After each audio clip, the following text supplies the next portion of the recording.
What is the Happa Hap, guys? Welcome to another episode of Dantendo. Some cool news was possibly released about Pokemon, but I'm covering it because of its probability of being fake. But it is fun to look at for how legitimate it does look. Plus, it's fake probably because of the deviant artness at the top right of these photos or whatever, but hey, let's do it anyway. I normally like to avoid spoilers of Pokemon altogether, whether it's new Pokemon or Mega Evolution's release, just because I like to be surprised. These images are Pokemon that were seemingly released with the origin from the Raiju region. Alright, the first Pokemon we will look at is Mega Raichu. Really? Mega Raichu. Being released in the Raiju region. Come on. Anyway, I like and dislike this design. He grows an additional tail, much like Electivire, and his cheeks become brown. He gains furry sleeves, he gets a neck guard that reminds me of Emboar, and he gains more stripes on his body in the shape of lightning bolts. He becomes the first electric dark type, which I'm not sure how that would work out for him. Unless Pikachu or Raichu could learn dark type moves in the next generation, gaining the dark typing only increases his weaknesses without giving him something to benefit on, like stab moves, because to my knowledge, he can't learn any dark moves as of right now.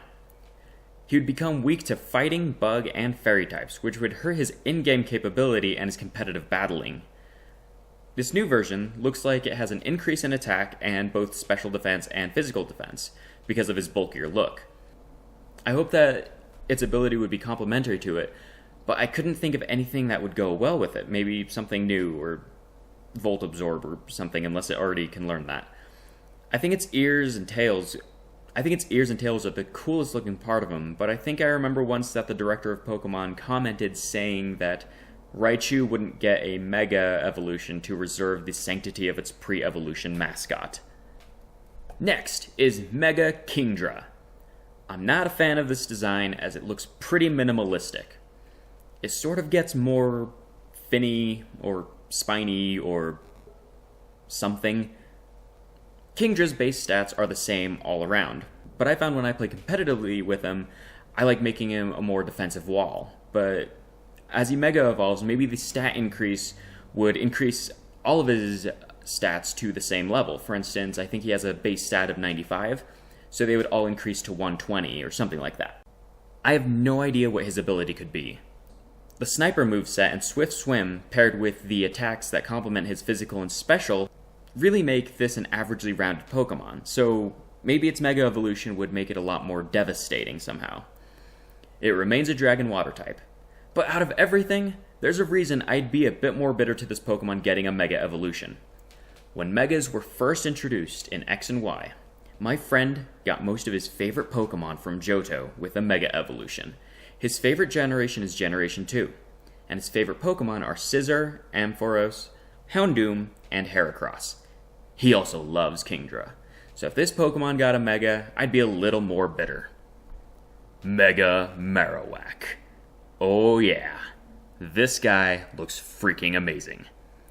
Its Mega Evolution shrouds itself in a ghostly veil, and it becomes more zombie-like, with the chains around it and more bones sticking out, especially along its back and fingers. I know, claws, but bones, yeah. I can assume some stuff right off the bat here. We can see that with this Mega Evolution, its body looks deteriorated and broken.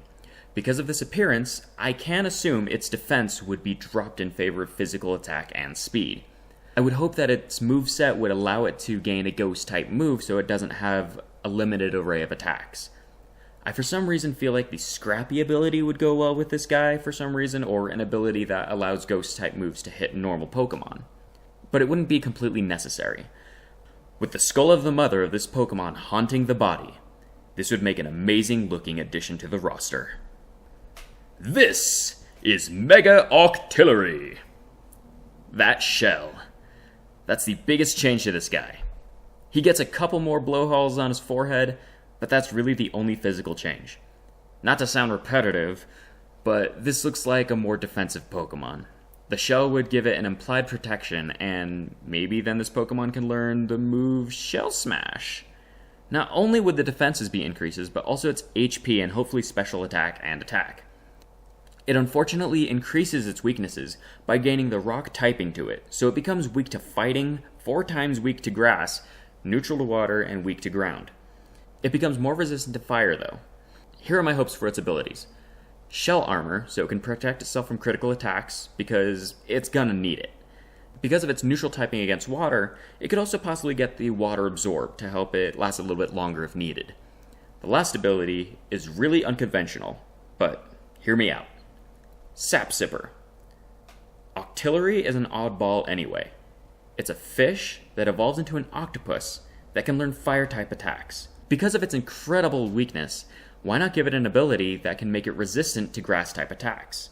Yes, Sap Sipper increases the attack by 1 stage, but it wouldn't hurt Octillery. Its base special attack and physical attack are the same. This could very well work in its favor, especially in competitive battling. Mega Torterra! Yes! Starters are all going to get Mega Evolution, that's a given. He gains a gigantic sort of tree of life on his back, gets a more mountainous terrain on his back. The roots of the tree grow down to his legs, and he gets more spikes on his face. I can hardly gather words to know what to talk about for him. His special defense suffers, so I'd like to see that increased, along with an increase to his attack and regular defense. He gets hit really hard in battle against faster special attackers, especially fire types and ice types. And he's slow as is, so I'd like to see him last longer, maybe to at least get out a Leech Seed. Once again, at a loss of what ability he should have, I think I would want it to almost be like the Big Root item. He would gain more HP from Giga Drain and Leech Seed, but wouldn't need to use the item for it. Leftovers, or even Big Root, paired with this new ability, would make him a really big pain to take down. Ermagerd, it's Murger Imperiorn. This is another guy who looks really cool.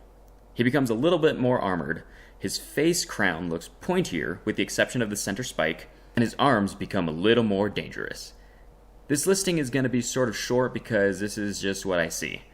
He remains a Water Seal type. His attack would increase, and same for his speed. I know his base stats have special attacks stronger, but this would change up his game a little bit. I think he would gain the Tough Claws ability, shared with the increase in attack, so all of his contact moves get an increase in damage. That's it for this guy. He looks like a Pokemon you wouldn't want to hug. Not that you should excessively hug any Pokemon. Lopunny and Gardevoir are not waifus. Stop it. Finally, the last one we see here is Mega Infernape. I have a lot to talk about with this guy. This Pokemon honestly doesn't look too different from its regular form in my opinion. I like that it has rocket arms, but one thing I never liked about Infernape was its cinnamon buns all over its body. Its face becomes more mask-like and it almost looks like a superhero. Kinda cool. I don't know why, but I get a feeling of Indian or Middle Eastern influence in this design, but I could quite possibly be horribly wrong. It loses its fighting typing and gains Steel, which is pretty awesome. One reason I feel like this list of Pokemon is probably fake is because he is the only one with a labeled ability. This ability is called Rocket Punch, which increases the damage of all punch moves by 2 times. These punch moves always go first, but only have a 50% chance of connecting. This sounds like an awful premise unless he has Mind Reader. You're playing chances with this guy. With such a low chance to hit with a devastating blow, he would have to be able to risk taking a hit. Unfortunately, this design looks vulnerable. His attack and speed stats would probably increase, maybe his defenses or HP, but if this guy misses the crazy attack, it would get hit hard and possibly get KO'd. The use for this would be great in just for fun battles, but the competitive battling scene would most likely never use this Mega Evolution unless it was somehow paired with Mind Reader to never miss an attack. But that would eat up a turn of not hitting the opponent already. We all know that in Pokemon, 50% chance of hitting means never hitting. That is it for my opinion on these new Pokemon. Thanks for watching my video, guys. If you enjoyed watching it, please like, comment, and subscribe to my channel in the little doobly-doo down there. Until next time, Dan Tendo, signing off.